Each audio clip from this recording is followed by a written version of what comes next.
এই বাসা এবং এই জিন্নাত আলী সাহেবকে যদি আপনারা এই দুইটা জিনিস দেখেন তাহলে আপনাদের জীবনে কোনো দুঃখ কষ্ট আর থাকবেই না।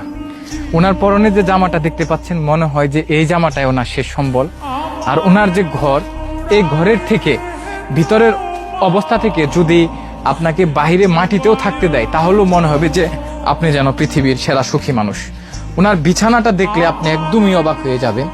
দেখেন বিছানার অবস্থা কি, কোথার থেকে কত বছর আগে এই তুষকটা চেয়ে আনছিল সেটা বলতে পারবো না। আর এই দেখেন কিছু পুরনো জামা কাপড় কে দিয়েছে, কোথার থেকে পেয়েছে জানি না।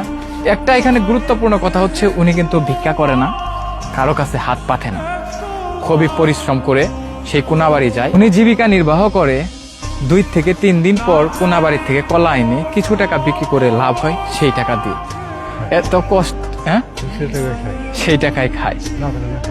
আহারে, না পেলে না খেয়ে থাকে। দেখছেন উনি কি সুখী না আমরা সুখী বলেন তো? প্রশ্ন রেখে গেলাম। তারপরেও আমরা বলি আমাদের এই নেই সেই নেই, নেতা হতে পারলাম না, টাকা হলো না, ব্যবসার পরিবর্তন হলো না, আমাদের কেন সালাম দেয় না, আমাদের কেন সুনাম সম্মান নেই, কেন আমি অসুস্থ হয়ে গেলাম। দেখেন না উনি কোথায় আছে, ওনার কি অবস্থা। পাতার কথা ছিল, ভিক্ষে করার কথা ছিল, যেগুলা কোনোটাই উনি করতেছে না। এই জন্য ওনাকে ধন্যবাদ জানাচ্ছি। Thank you.